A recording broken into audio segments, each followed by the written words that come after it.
Recebi outro dia a ligação telefônica de um pai desesperado por causa da morte de seu filho de 18 anos. Uma jovem vida cheia de sonhos e expectativas tinha sido inesperadamente interrompida pela morte num acidente de trânsito. Como ajudar um pai nestas circunstâncias?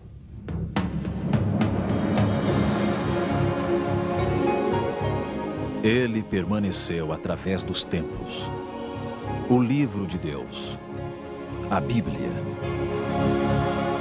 Indispensável em nosso mundo complexo. Está escrito, transmitindo esperança ao redor do mundo.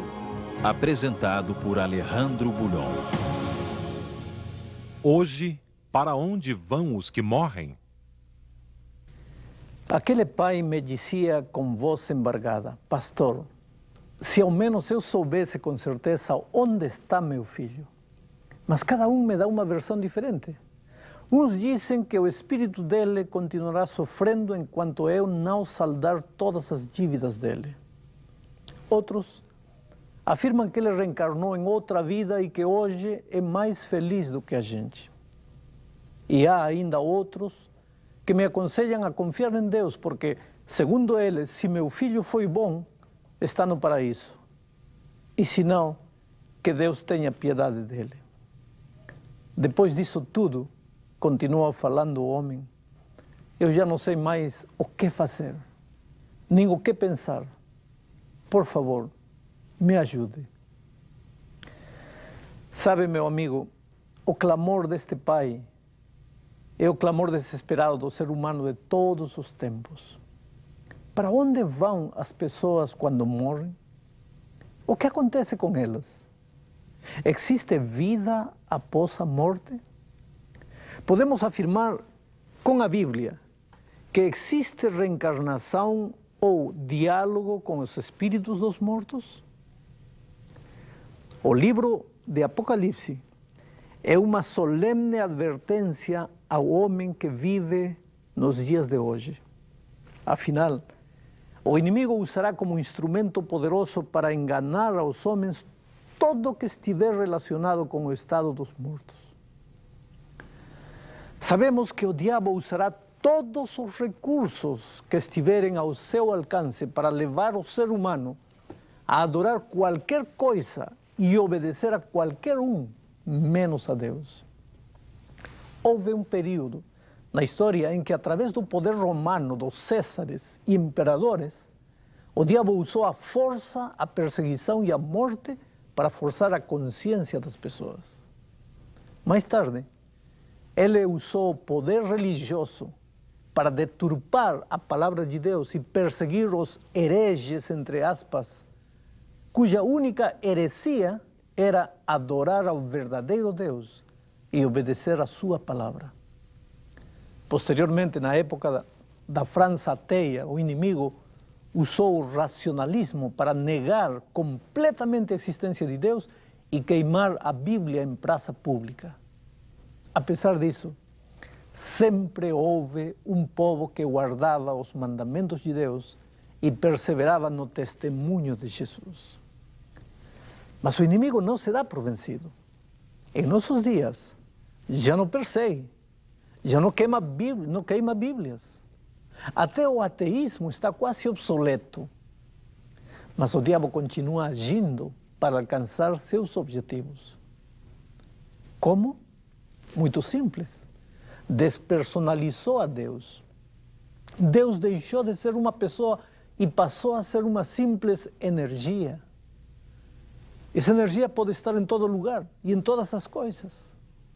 Além disso, o inimigo eternizou, entre aspas, a vida, fazendo crer que a vida do ser humano não tem fim, que a vida neste mundo é apenas uma passagem para outras vidas. Veja, eu acredito que se você quiser informações com relação ao que acontece quando o homem morre, você tem o direito e o dever de procurar todas as fontes que estiverem disponíveis. Agora, uma dessas fontes necessariamente terá que ser a Bíblia, considerada pelos cristãos como a palavra de Deus. O que é que Deus diz com relação a este assunto? Para entender aonde vão os mortos quando morrem, é preciso saber primeiro como é que o ser humano foi criado. Veja o que a Bíblia afirma em Gênesis capítulo 2, versículo 7. Então formou o Senhor Deus ao homem do pó da terra e lhe soprou nas narinas o fôlego de vida e o homem passou a ser alma vivente. Uma alma vivente, entre aspas, no sentido bíblico, é uma pessoa viva. Você e eu somos almas viventes. Alma, no sentido bíblico, nunca é um espírito desencarnado. Quando dizemos que no estádio havia 100.000 almas assistindo ao jogo, estamos nos referindo a 100.000 pessoas vivas. Este é o uso que a Bíblia faz da palavra alma. Bom, pela declaração bíblica, você percebe que o ser humano começou a viver no momento em que o pó da terra juntou-se ao fôlego, o sopro da vida. Pó da terra é pó da terra, não é ser humano. O pó da terra não pensa, nem tem fome, nem sede, nem sente frio ou calor. Pó é simplesmente pó. Não passa de pó. Por outro lado, o sopro de vida é apenas sopro. O sopro em si também não pensa, nem sente, nem é um ser humano. Mas a Bíblia declara que quando o pó da terra juntou-se com o fôlego de vida, então sim surgiu o ser humano vivo. Mas agora vem a pergunta: o que acontece quando o homem morre? A Bíblia responde em Eclesiastes capítulo 12, versículo 7, o seguinte: e o pó volte à terra como era, e o espírito volte a Deus que o deu. Segundo esta declaração, no momento em que o homem morre, acontece o inverso do que aconteceu quando ele foi criado. Na criação, Deus soprou nas narinas do homem feito de pó da terra o fôlego de vida. E aí o homem viveu. Ao morrer, Deus recolhe o seu fôlego de vida, que a Bíblia chama de espírito, e o corpo, feito de pó, é enterrado. Com o tempo entra em decomposição, apodrece e finalmente seca e vira pó. E o que acontece com o espírito? Bom, para responder essa pergunta, primeiro teríamos que ter bem claro que quando Deus deu o fôlego de vida ao ser humano, não lhe deu um fôlego pensante. A palavra hebraica usada para espírito é ruach, que quer dizer exatamente isso, sopro e nada mais. Já em grego, que é a outra língua bíblica, a palavra usada é pneuma, de onde vem a nossa palavra pneu, e que também quer dizer somente isso, ar, sopro, fôlego e nada mais. O ser humano pensante e vivo só apareceu quando o pó e o sopro divinos se juntaram. É como a luz elétrica.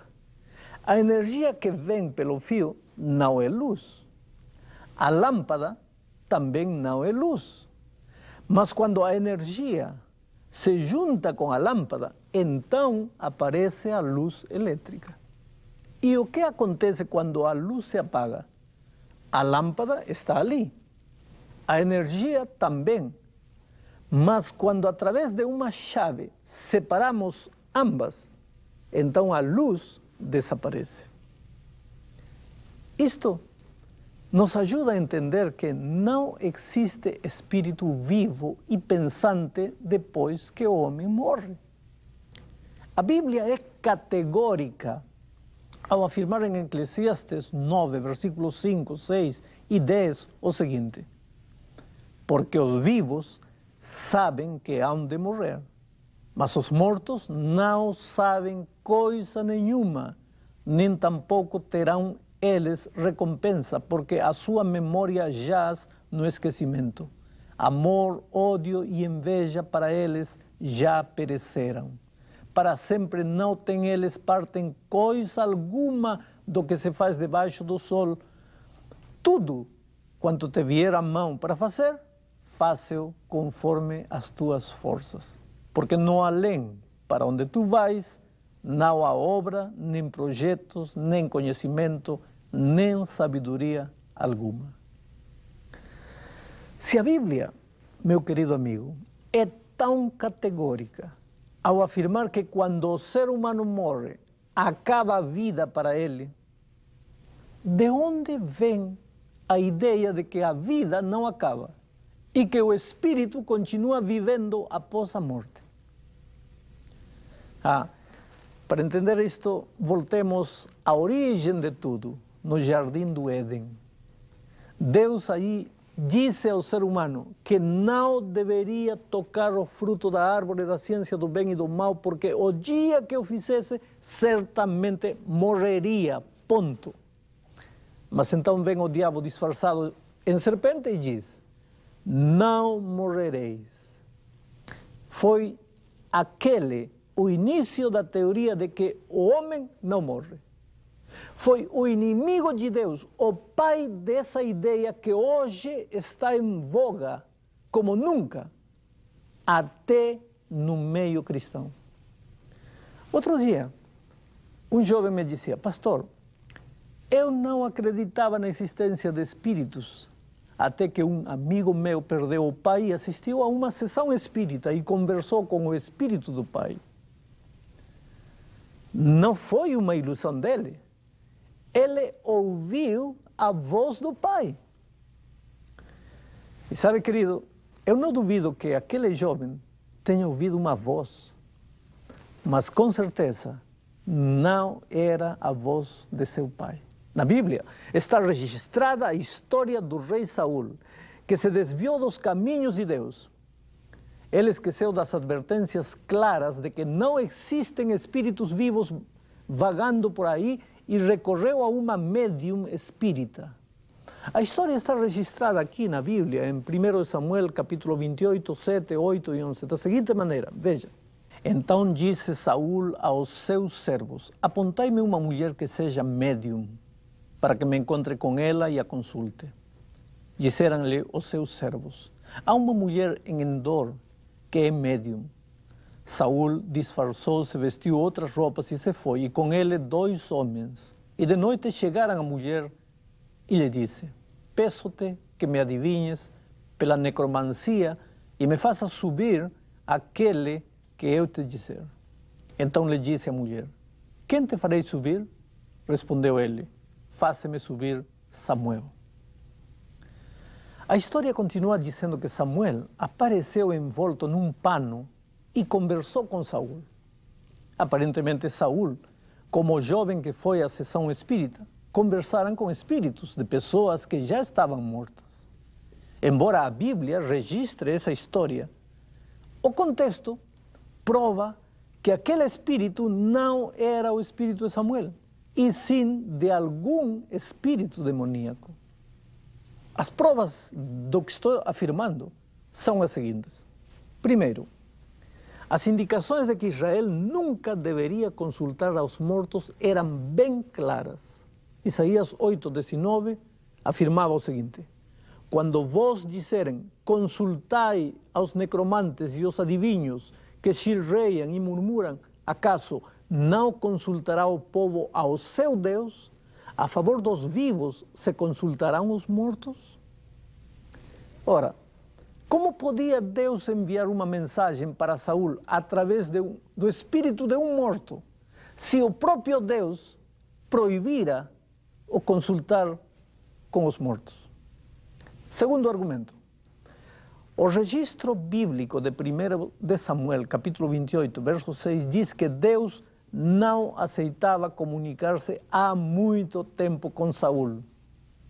O texto diz assim: consultou Saúl ao Senhor, porém o Senhor não lhe respondeu, nem por sonhos, nem por Urim, nem por profetas. A pergunta é, se Deus não queria comunicar-se com Saúl por meios considerados divinamente lícitos, como é que iria comunicar-se com ele por meio de um espírito? Esse era um meio completamente ilícito. Terceiro argumento.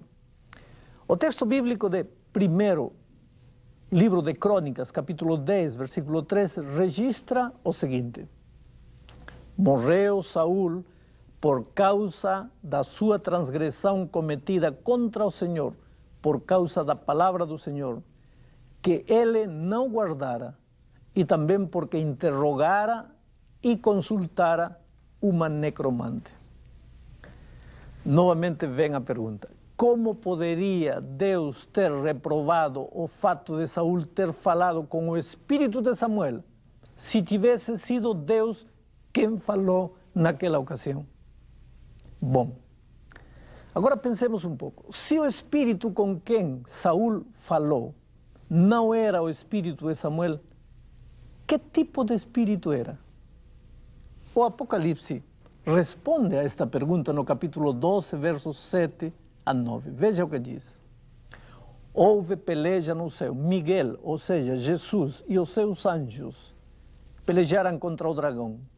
Também pelejaram o dragão e seus anjos. Todavia não prevaleceram, nem mais se achou no céu o lugar deles. E foi expulso o grande dragão, a antiga serpente que se chama Diabo e Satanás, o sedutor de todo mundo. Sim, foi atirado para a terra e com ele os seus anjos.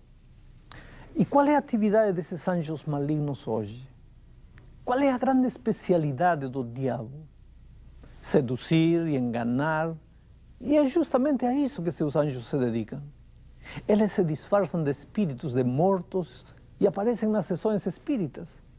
Eles são os fantasmas e almas penadas que vagueiam nas noites escuras. Eles se vestem de tradições, fábulas e lendas como o Saci Pererê, a mula sem cabeça, o chupacabras. E com essas tradições, ele tenta atingir o povo mais simples. Outras vezes, manifestam-se através dos OVNIs, objetos voadores não identificados, os seres extraterrestres, e desta vez para alcançar as mentes mais sofisticadas. Não morrereis, disse a serpente, no jardim do Éden. E essa mensagem da imortalidade da alma será um dos instrumentos mais poderosos de engano e sedução que o inimigo usará neste fim dos tempos. Você poderá achar essa mensagem adaptada para todos os gostos. Pessoas simples participarão das sessões de baixo espiritismo, como a macumba e o candomblé. Pessoas mais cultas buscarão sessões espíritas tradicionais ou tratamentos de regressão, tentando descobrir espíritos de mortos ou vidas passadas. Muitas destas atividades se apresentarão no seu estado grotesco, como sangue de galinhas e bodes pretos, ou despachos misteriosos em determinados lugares. Já outros se apresentarão em formas de atividades de filantropia e beneficência social, despertando a pergunta: que mal tem? Sabe, querido, o homem moderno buscará a sabedoria nos espíritos iluminados, entre aspas, dos faraós egípcios ou dos incas peruanos de Machu Picchu. Tentará comunicar-se com seres extraterrestres ou buscará a sabedoria e técnicas médicas através do espírito de médicos famosos que já estão mortos. Enfim, não há limite para os esforços que o inimigo fará a fim de espalhar a mensagem de que o espírito do homem nunca morre. Você poderá ver essa mensagem todos os dias, através das novelas e dos filmes na TV, no rádio, nas revistas e os jornais. Poderá ouvi-la nas conversas de botequim e correndo de um lado para outro, na boca do povo, apresentada por artistas famosos, estrelas de televisão e personalidades de destaque. Mas por que todo esse esforço para divulgar a mensagem de que o homem, em realidade, não morre. Porque se a alma não morre, não há por que preocupar-se muito com esta vida. Ora, se acertamos ou erramos, qual é o problema? Existem outras vidas. Para que salvação? Cristo, obediência à palavra de Deus. Para que tudo isso, se teremos a eternidade toda para continuar evoluindo? A Bíblia ensina claramente que existe imortalidade só em Cristo. Por outro lado, o inimigo ensina que a imortalidade está em você. A Bíblia sempre tenta conduzir a adoração do homem a Deus. Já o inimigo tenta conduzir a adoração do ser humano a qualquer coisa, menos a Deus. A palavra de Deus é clara ao ensinar que quando o ser humano morre, seu corpo volta para a terra e o sopro de vida retorna a Deus. Não existe mais consciência a partir desse momento. São equivocadas as ideias de que os espíritos dos maus vão para o inferno, dos bons ao paraíso, dos mais ou menos bons ao purgatório e das criancinhas ao limbo. Ou então, que eles andam vagueando por aí ou reencarnando-se em outras formas de vida. Mas existem pessoas sinceras que com a Bíblia na mão não conseguem enxergar esta verdade. Uma verdade contundente.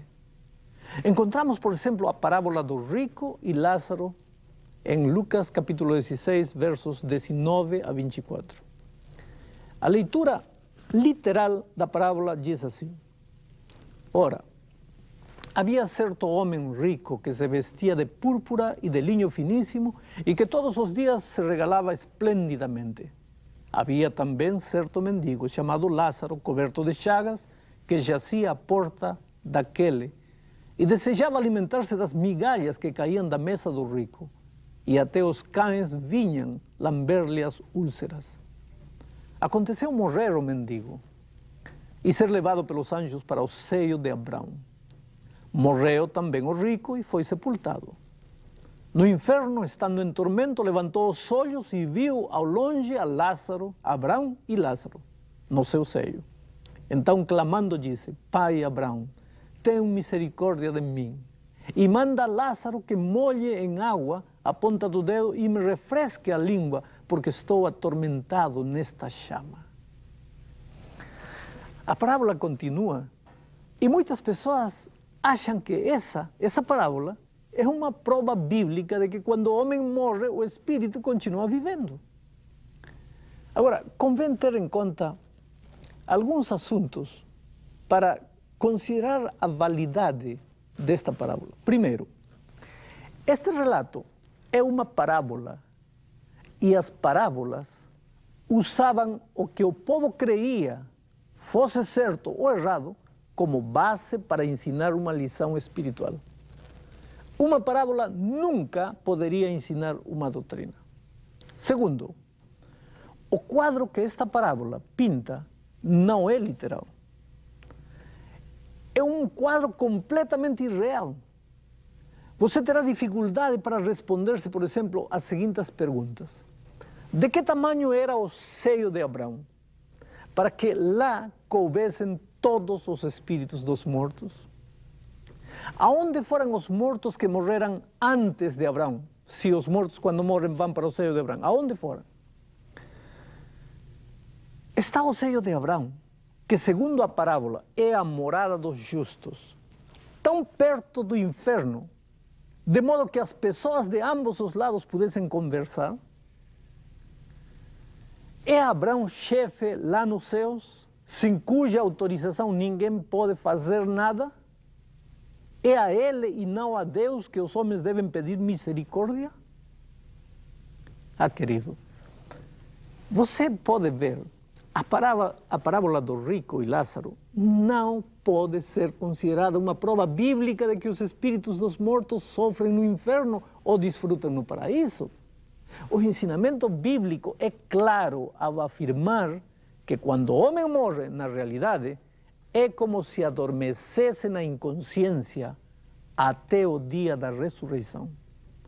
São Paulo declara em 1 aos Tessalonicenses, capítulo 4, versos 13 e 16, o seguinte: Não queremos, pois, ou porém, irmãos, que sejais ignorantes com respeito aos que dormem, para não vos entristecerdes como os demais que não têm esperança. Porquanto o Senhor mesmo, dada a sua palavra de ordem, ouvida a voz do arcanjo e ressoada a trombeta de Deus, descerá dos céus e os mortos em Cristo ressuscitarão primeiro. Esta é a bendita esperança do cristão. Meu amigo querido, se a morte arrancou de você um ser querido, pode ter a certeza de que ele está dormindo. Seu corpo voltou à terra e o sopro de vida está em Deus. Seu ser querido não tem mais consciência de nada. Ele não sofre, nem se alegra. Não tem frio, nem fome. Ele apenas descansa em Cristo. O inimigo de Deus pode inventar a teoria que quiser com relação ao estado dos mortos ou à imortalidade da alma. Crer que o espírito dos mortos vive pode ser hoje o tema de moda. Mas quais são as provas? Onde nascem as teorias? Quais as fontes de informação? Apocalipse 14, verso 13, diz o seguinte, e é incisivo ao declarar: bem-aventurados os mortos que desde agora morrem no Senhor. Sim, diz o Espírito, para que descansem das suas fadigas, pois as suas obras os acompanham. Está você triste pela morte de um filho? A saudade bate sem parar? Prepare-se. O Senhor Jesus voltará logo e ressuscitará seu filho. Você poderá abraçá-lo novamente. Hoje, ele descansa de suas fadigas. Apenas suas obras o acompanham. Guarde as lembranças dos momentos felizes que passaram juntos e aguarde ansioso a manhã da ressurreição. Oremos. Querido Pai, coloco a esperança no coração de todas as pessoas que assistiram a este programa. A esperança da volta de Cristo e a ressurreição de nossos seres queridos. Em nome de Jesus. Amém.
Não sou ninguém.